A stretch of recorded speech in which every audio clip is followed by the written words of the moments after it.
Hello, everyone. Welcome to today's story. In this episode, Alex takes Tuna to the hospital after her car accident leaves her with a leg injury.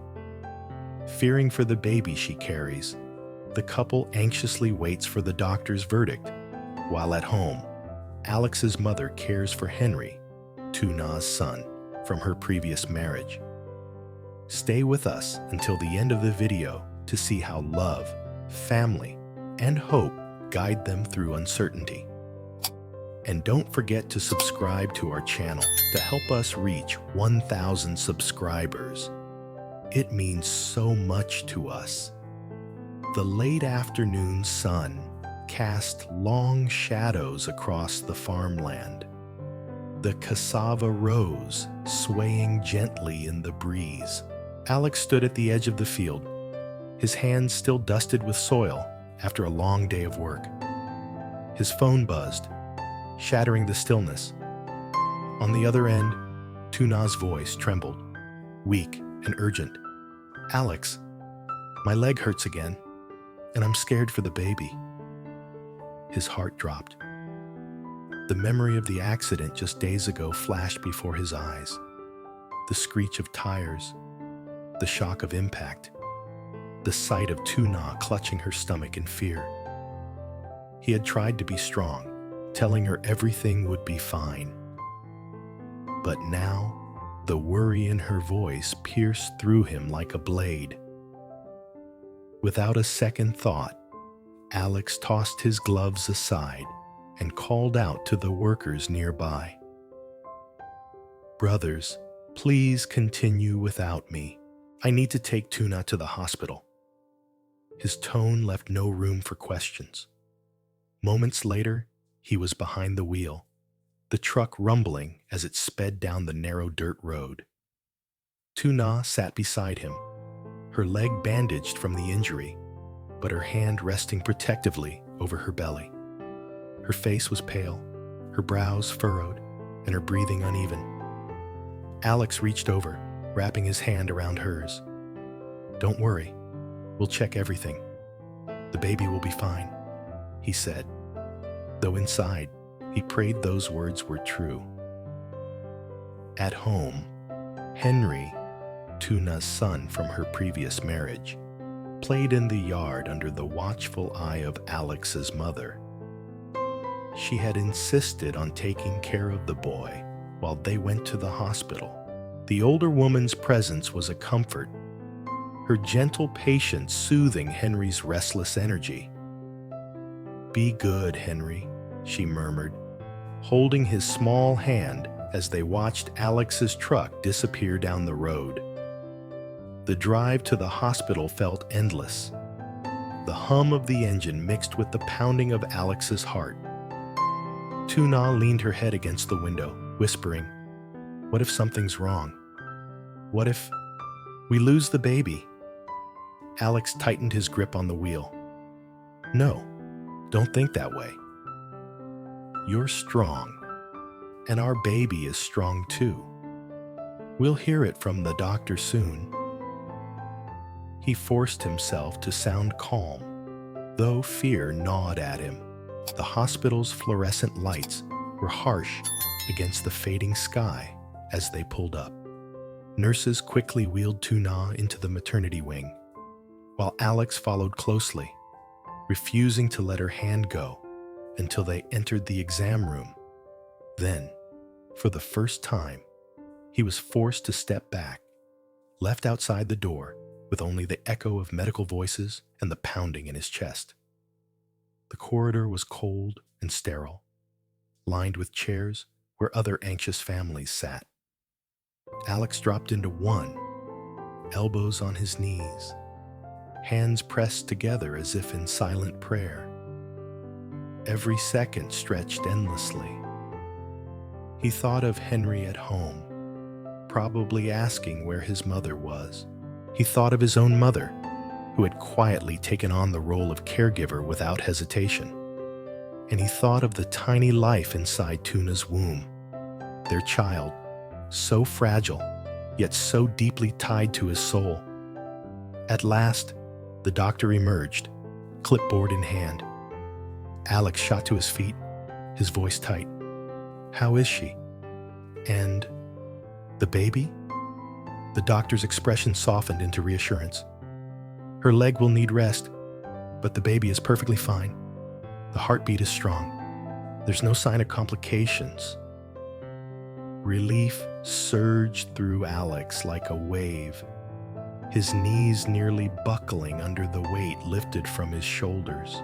He pressed a hand to his chest, whispering, "Thank God." When he entered the room, Tuna was lying on the bed, her eyes moist, but her lips curved in a faint smile. "The baby's okay," she whispered, as if repeating the words would make them more real. Alex crossed to her side and gently brushed her hair back. "I told you, our little one is strong, just like you." The doctor handed over a prescription and gave strict instructions for rest. "Limit walking for now. Focus on recovery, and come back for regular checkups." Tuna nodded obediently, her hand still resting on her belly. She closed her eyes for a moment, silently thanking fate for sparing them this time. On the drive home, the mood was lighter, though exhaustion lingered. Alex kept glancing at her, memorizing the curve of her tired smile, the way her hand never left her stomach. "You scared me today," he admitted softly, "but we'll get through this together. You, me, Henry, and the baby." At home, the lamps glowed warmly through the windows.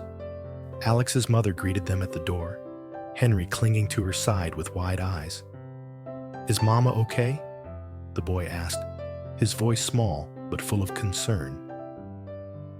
Tuna crouched, ignoring the dull ache in her leg, and pulled Henry into her arms.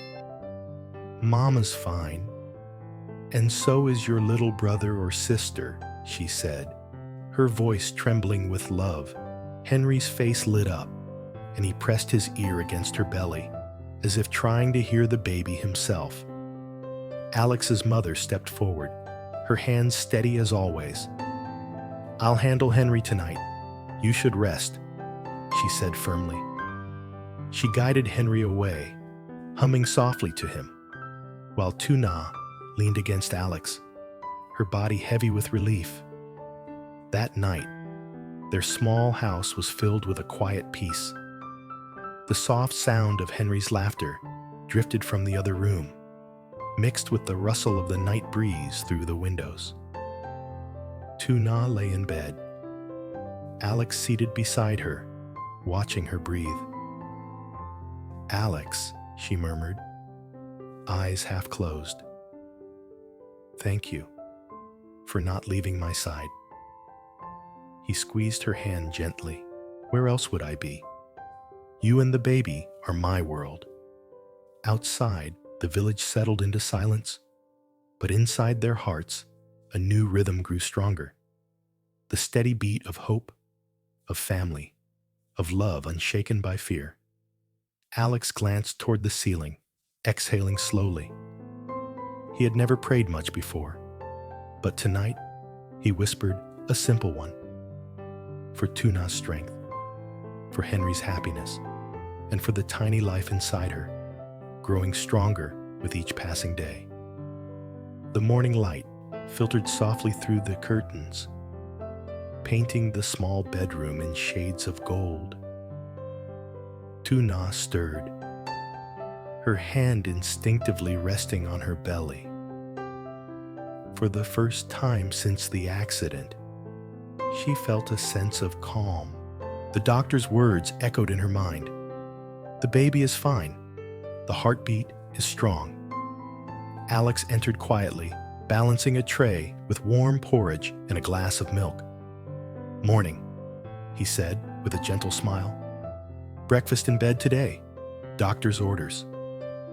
Tuna chuckled faintly, though her legs still throbbed. "You don't need to fuss so much. I can still move around." Alex shook his head firmly. "No arguments. Until that leg heals, you're resting. The farm and everything else can wait. The baby comes first." His determination brought a warmth to her chest. She watched him sit by the bed, spooning a bit of porridge to cool it. His rough hands, calloused from years of labor, looked almost out of place, handling something so delicate. Yet his tenderness reminded her that beneath the strength, he carried a heart wholly devoted to family. In the kitchen, Henry's laughter rang out as Alex's mother guided him through a simple morning chore, washing vegetables in a basin of cool water. The boy giggled when the water splashed, while the older woman only smiled, patient as ever. She had taken Henry under her wing, giving Tuna the comfort of knowing her son was cared for while she recovered. Later that morning, Alex returned from the pharmacy with the prescribed medicine. He carefully read the labels, double-checking dosages before handing them to Tuna. She teased him. "You look more nervous than the doctor." "Of course," he replied, "because the doctor doesn't know how much you mean to me." His words carried no hesitation, and Tuna felt her cheeks warm. Over the next few days, life settled into a gentle rhythm. Alex rose early to tend the fields, ensuring the cassava plants were watered and the livestock fed.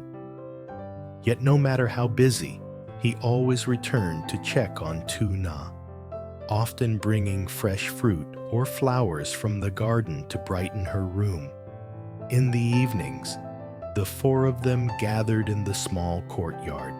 Alex's mother would sit with Henry, teaching him old folk songs, while Tuna rested in a chair, her swollen leg propped on a stool. Alex would kneel beside her, massaging her ankle gently, listening as she shared her hopes for the baby. "Do you think it's a boy or a girl?" she asked one evening, gazing at the starlit sky. Alex smiled, his hand stilling on her leg. "It doesn't matter. As long as the baby is healthy, I'll be happy. But maybe a girl, someone who has your eyes." Tuna laughed softly. "Then she'll be spoiled rotten by you." "And by Henry too," Alex added, glancing at the boy. Henry looked up from his grandmother's lap, grinning proudly. "I'll be the best big brother," he declared. The moment filled Tuna's heart with warmth. For so long, she had feared how Henry would fit into a new family, worried that he might feel left out. But seeing Alex's mother care for him as her own, and Alex himself treating Henry with patience and kindness, reassured her that love had no boundaries. Still, the shadow of the accident lingered in her thoughts. Some nights, when the pain in her leg flared, she lay awake, hand on her belly, whispering prayers for the baby's safety. Alex, sensing her unease, would stay up with her, talking softly until her eyes grew heavy again. One afternoon, a neighbor dropped by with fresh herbs for healing. She clucked her tongue at Tuna's bandaged leg, warning her to avoid overexertion. Alex thanked the woman politely and ushered her out quickly, not wanting Tuna to dwell on fear. Afterward, he crouched beside her. "I know you're scared, but we'll get through this. You and the baby are stronger than you think." Her eyes filled with tears as she whispered, "I'm not just scared for me. I'm scared for you too. The farm, the work, you carry everything on your shoulders." Alex took her hand, shaking his head. "That's what I want, to carry it. For you, for Henry, for the baby. It's not a burden. It's my choice." The days passed, marked by small victories. Tuna's leg began to heal. The bruises faded, the swelling reduced. She could walk short distances with Alex's support, though he still insisted on doing most of the work around the house. Henry grew more attached to Alex's mother, often following her like a shadow. One evening, as the crickets sang and lanterns glowed in the courtyard, Alex surprised Tuna with a folded piece of paper. "What's this?" she asked, unfolding it. "It's the appointment card," he explained. "For our next checkup. I want us to hear the baby's heartbeat together." Her fingers trembled slightly as she traced the writing. The thought of hearing the baby again, stronger than before, filled her with hope. "Thank you, Alex," she whispered, "for never letting me face this alone." He kissed her forehead gently. "Always. That's my promise." At that moment, Henry bounded into the courtyard, holding a drawing he had made with charcoal. It was crude but heartfelt, a picture of 4 stick figures holding hands: Alex, Tuna, Henry, and a small baby between them. Beneath it, in shaky letters, he had written, "Family." Tuna's tears spilled freely, her heart overflowing. She pulled Henry into her arms, kissing his hair. "Yes," she said softly. "That's exactly what we are." The stars shimmered above, silent witnesses to the fragile but unbreakable bond being woven in that small household. The accident had shaken them, but it had also reminded them of what mattered most. And as the baby continued to grow inside Tuna, so too did their love, their resilience, and their faith in the future. Alex looked around the courtyard, at his mother, humming to Henry, at Tuna's glowing smile despite her injury, at the picture clutched in her hands, and he knew. Whatever storms came next, they would face them together, anchored by the strength of family.